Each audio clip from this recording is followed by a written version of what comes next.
What is up, everybody? I'm NoLucksGiven, and before we get into the meat of this video, quick reminder, if you have not already updated your game and you don't own Madam Web and Aranya, wait to update because after the weekly reset, you'll be able to get these cards with spotlight keys using the old system. But today, snap packs are coming and they are bringing along 3 brand new cards into Series 4 for Marvel Snap. So I want to unpack all of that and talk about if these cards are worth spending your in-game resources on. Of course, there's no correct answer for what you should spend your resources on in the game. That's going to change for everybody based off what you find fun and what your collection already looks like. But I'm going to tell you how I am utilizing snap packs and the in-game resources that we have, and I sort of have a system. This is going to evolve over time, I'm sure, but for right now, I have 3 steps, sort of, and then each of these steps have some sub-steps that I'm thinking about. The first step is to evaluate the new cards, so that's what I'm going to be doing in just a moment for the 3 new cards coming out to Series 4 today.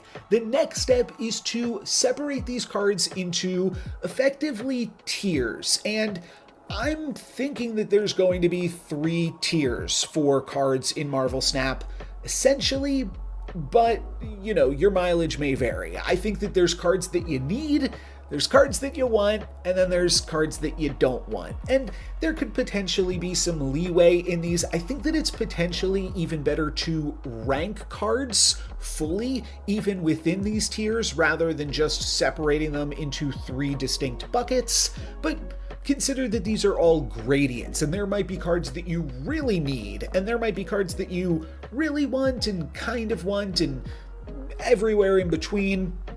But those are the 3 categories that I am placing cards, and I think that the 3 cards that are releasing today each fall into one of those 3 categories for me. The third step is slightly more mathematical, so we're going to save this for the end of the video, but based off how many cards fall into each of those buckets and where they fall along the gradients, that will determine whether or not you open up cards in snap packs or just spend tokens to purchase them outright, because there's going to be different things based off how many cards you want in a given snap pack.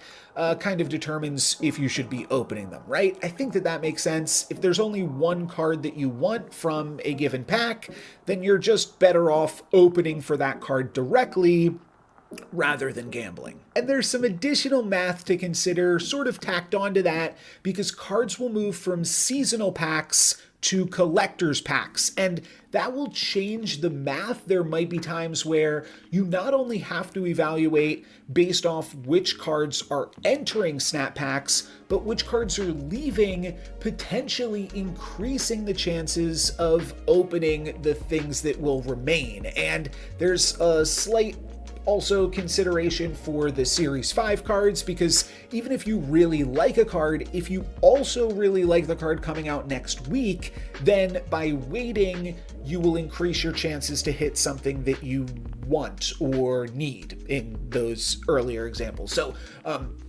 those are things to consider as well. We'll get into that math a little bit later in the video, but for right now, I just want to break down these 3 new cards joining Series 4 today. The first is Batroc the Leaper, which seems like it's going to be a pretty good card to me. I think I said this, but I'm basically putting each of the 3 new cards, I think, in their own distinctive tiers, because Batroc seems really good. Apologies if I'm mispronouncing this card. I haven't heard or seen anybody talk about it yet, but this is a 1/2 that says when a card moves, follow it to gain +2 power once per turn. And this might sound pretty familiar, especially the when a card moves and once per turn.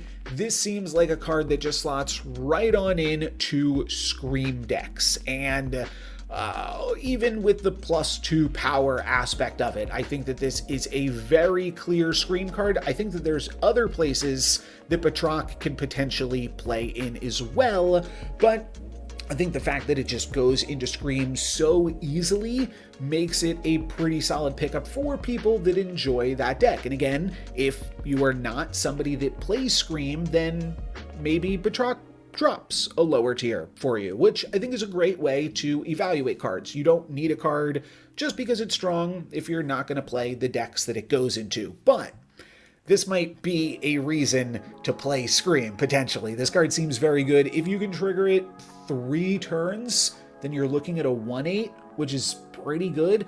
But even if you just play it on the final turn alongside a move card, then it is a 1/4, which seems pretty incredible. So yeah, I think that there is a little bit in the rise of Killmonger because of the rise of Thanos recently, so that might keep it at bay a little bit, but still, you could play it on the final turn, and it seems pretty good. And I mean, even if you were just playing Sam Wilson in like a good stuff deck, this with Sam Wilson, turn 1 Batroc, turn 2 Sam Wilson, and then you're going to move the shield every turn, you're going to be able to grow this thing pretty easily.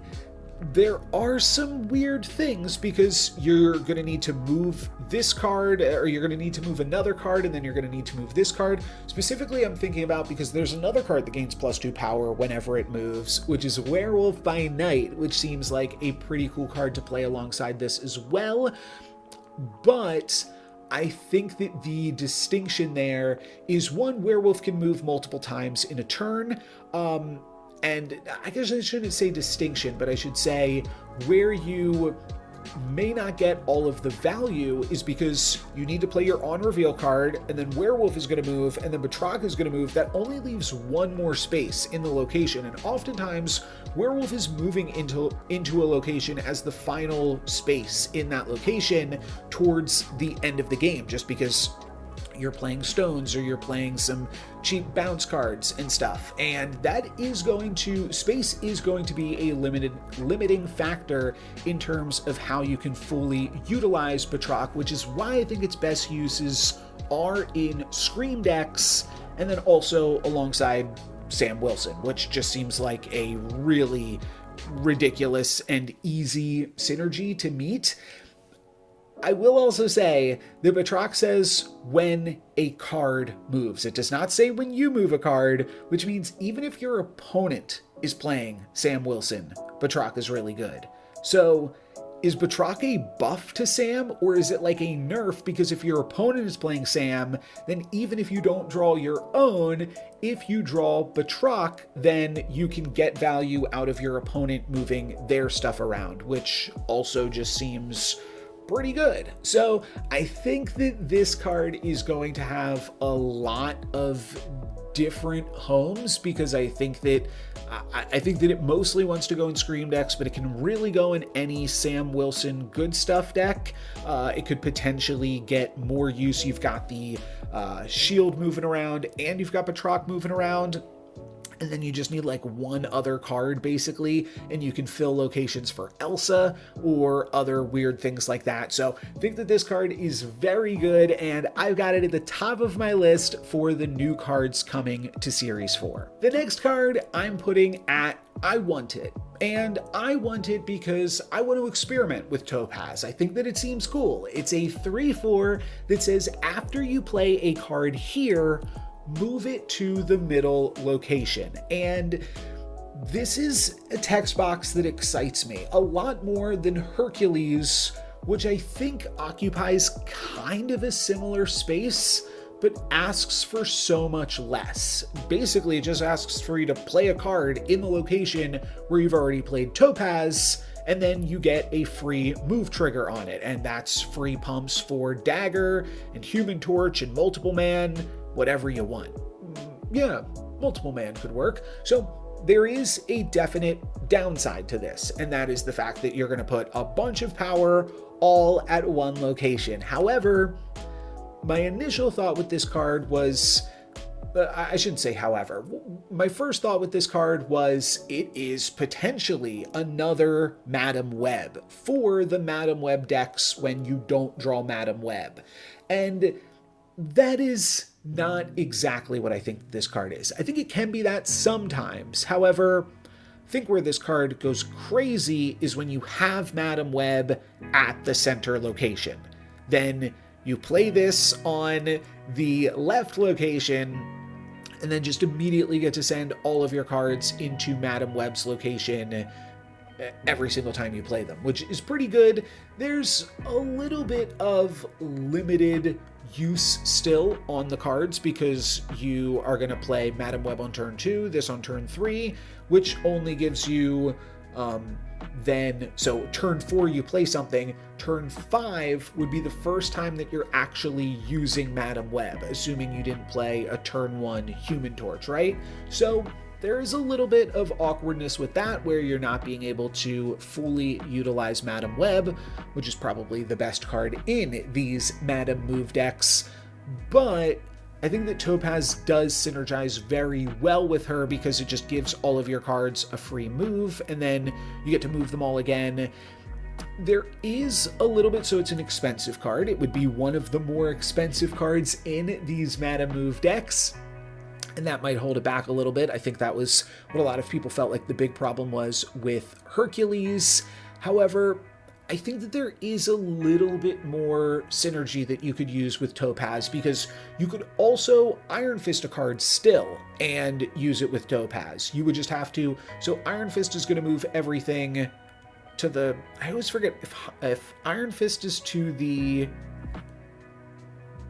right, no, to the left, and Aranya's to the right. Well, either way, if you have Aranya or if you have Iron Fist, you just play Topaz in the left or right location, depending on which one of those other 1-cost cards that you have, so that way you can use Topaz and effectively move the card twice. You would move it from the left into the middle into the right in the case of Aranya, and from the right to the middle to the left in the case of Iron Fist. Hopefully all of that makes sense and I'm not mixing up my lefts and rights here. You can also still use Ghost Spider and Doctor Strange. Yes, Doctor Strange.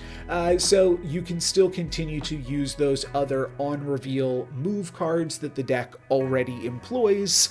And I think that which are already cards that move decks are playing, I think that actually could make this card function as basically a second Madam Web. Not as strong as Madam Web, but Madam Web B. And Madam Web B is potentially, I think, still pretty good. Now, as a content creator, my parameters for what might be a one-hit might be a little bit different than yours, but I think that because I'm gonna try out some stuff, and then if it doesn't work, it's whatever. I think that wanted cards you could potentially wait and see. I think that with all cards you could wait and see, certainly, before making any big decisions. But I think that this is a card that will probably pan out in that deck.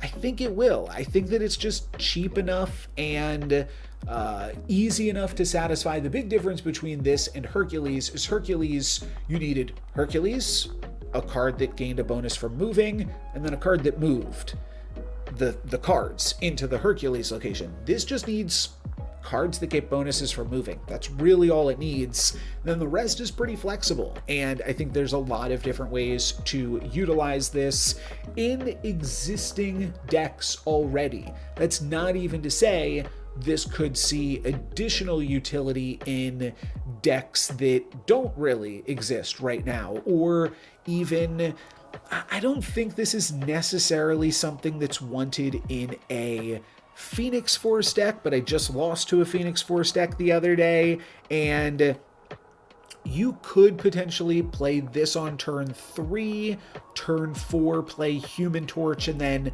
you already know that your Human Torch is going to land in the center, so you follow up that play on the same turn with a Venom or a Deathlock or Carnage in the center location, and then on turn 5 you can play that Phoenix Force onto Topaz. Again, that'll move to the center, which just gives it that free trigger, and then you follow that up with a Ghost Spider on the same turn so that your opponent can't really predict where you're going, and then turn 6, Living Tribunal. And that would be a lot of power, and that would certainly get your value, your 3 energies worth of power out of it, and I think is a pretty reasonable line. And that's not even to talk about any potential like Hydra Stomper lists that may come out. So I think that personally, Topaz is going to be a card that you want, because I think it just has enough going for it that it's going to see some play. And that leaves me with card number 3 here, which is Fanfei, a 4/7, reasonable stats, with Activate. Move your other cards here to the right. And that's interesting, but it's a pretty expensive card. It's an Activate card. Both of those things mean it has like a very small window where it can see play, and I think the barrier to entry for an Activate card that costs 4 especially is just very high. Do you want to move a bunch of cards from one location into the next location? I don't think that that's a super useful ability either. So I think that for me, Fanfei is going to be a skip, and it's just going to be a card that I don't want. And I almost think that that's kind of the point. I think that if they released 3 good cards, then it would just be a no-brainer. Open up snap packs, get all 3 of the brand new cards, and use your resources efficiently. I think the fact that one of them is bad, or just not a card that I want, we'll leave it at that. I think that makes it a more interesting decision for whether or not you should be opening or spending your tokens. And I think that's ultimately going to come down to if you decide that you want the Topaz or not. And if you don't want Topaz, then you might just be best opening up for, what's it called? Batroc. But we'll get to that in the breakdown here now. I think I just forgot to record for a moment. I'm getting pretty tired here. Wheels are coming off a little bit. All right, I was editing. I completely missed the third section, so I'm going to summarize it real quick. Basically, once I have the cards in those 3 buckets, it's just a percentile thing. So I'm 66% to get a card from one of those first 2 categories in this very basic example where there's only 3 cards that I want and each is in their own individual category. 66% I think is a good enough percent for me to open up snap packs, but you'll have to evaluate that based off how much you have, how many tokens you have, and other in-game resources. Other people might have different barometers for that. I personally think even if it's a 50-50, snap packs are a pretty good value because you're getting a discount from opening up snap packs, and then you also get a little bit of a rebate. The value of snap packs basically take another 10% off whatever you're opening for. So you have to consider that if you were to purchase a card outright, it's going to cost you 3,000 tokens or 6,000 tokens. If you were to purchase it through snap packs, you're getting an additional 10% off the 25 for Series 4 packs, or an additional 10% off the 5,000 for seasonal Series 5 packs. So those really only cost you 4,500. So that's additional math to consider. And because 4,500, I mean, you can look at that. That is basically just straight up 75% of the 6,000 that it would cost you to purchase a card outright. And there's different maths that you can do based off as expected value and how many cards you want to open. Like, okay, I also would say that if you open up Batroc first off your first snap pack, potentially consider stopping. I'm going to keep going till I also get Topaz. If you open up Topaz first, then it's just a 50-50. You are either going to miss and get Fanfei, or you're going to hit and get Batroc. So a 50-50 might not be worth it for you. You might just then decide, like, your barometer might be that you need it to be a little bit more guaranteed. You're looking for like 66% hits. So you might open up one card and then purchase the second one with tokens. And that sounds like it's a bad idea if you're like opening up with tokens second, but you already got the discount. You already got one card for 2,200. So it still winds up being about 800 tokens in savings if you're willing to make that first initial gamble with a 66%. And then of course, if you open up Fanfei off your first one, then just probably open up 2 more snap packs, and then you wind up spending about 66. But that's pretty good. 6,600 tokens, and it would have cost you 6,000 to just buy 2 of them outright. So that seems like pretty good math to me. I did want to talk real briefly, again, because I've already covered this, on the other 4 types of snap packs coming out tomorrow. So Series 3 snap packs don't really concern me in particular. I think they probably don't concern most players. I think that for the most part, if there is a specific Series 3 card that will complete a deck for you, then you should purchase that one specific card. If there's a lot of Series 3 cards that you want, I think that it's probably best to just like try to become Series 3 complete. I don't know how unfeasible that is. Maybe that's like a ridiculous suggestion, but I don't think the Series 3 snap packs are that great at the rate that they are offering them, especially because there's just a lot of cards that you won't wind up even wanting in those Series 3 packs. The other thing is the collector's packs for Series 4 and Series 5. Originally, I had thought maybe I will just become collection complete with the release of snap packs, and I'm still not totally off that idea.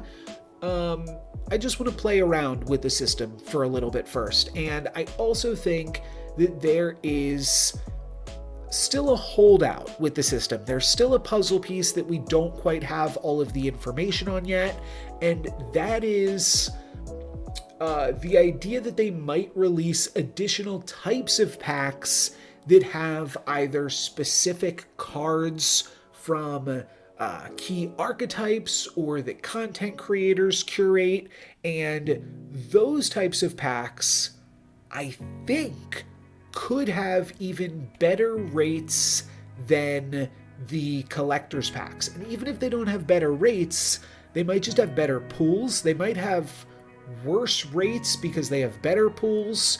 There's a variety of different ways that they could do that, but I think it could make sense. Like right now, I really don't need to open up snap packs until I have Emperor Hulkling. I'm just not playing that card ever, so I don't care about it. And I think that there's no real reason to like waste the resources that I have on cards that I'm just not going to play. So I don't currently see the need to like catch up with the old cards, and really this system can be used extrapolated for the older cards as well. You're just going to have to spend a longer time figuring out which cards fall into each of those buckets for you, and if enough cards fall into the collection of like you need them right now, then yeah, you could open up some snap packs, especially if you have an accumulation of these resources. With new Series 5 packs, I think that that's going to be an interesting kind of developing thing. There is a chance that I will want to stay complete on those just because for content and for the discount that I'll get for opening up new cards when I already have all of the existing cards. That's definitely something I'm considering. Another thing that I'm considering is waiting, not getting any of the cards that are currently out in Series 5, and waiting until the start of next season and then opening up until I get Captain Carter, which, because I'm free to play right now, means that that's like the top of my list. That's the want it, the gotta have it. If we're using, maybe the tiers should have, oh, is that a mistake? Oh, maybe that's the thumbnail, is I have the 3 cards in the Cold Stone Creamery sizes. Like it, love it, gotta have it. If you even know what I'm talking about. But that is, I think the Captain Carter is basically what I'll do is I'll wait for the start of next season, and then I will open up snap packs until I get Captain Carter. Because I'm going to be all right, like, opening up any of the other cards alongside the track, but what I really am going for is Captain Carter. I could see breaking that because I might open up for Hydra Stomper today just so that I can open up some snap packs. And again, I'm having like slightly different experiences because I'm a content creator and I have a plethora of resources from playing this game for the past 2 going on 3 years. So your mileage may vary, but I wanted to give some of my insight as far as how I'm evaluating these new cards and how I'm evaluating snap packs. But for today, that's going to be it for me. I'm NoLucksGiven. Peace.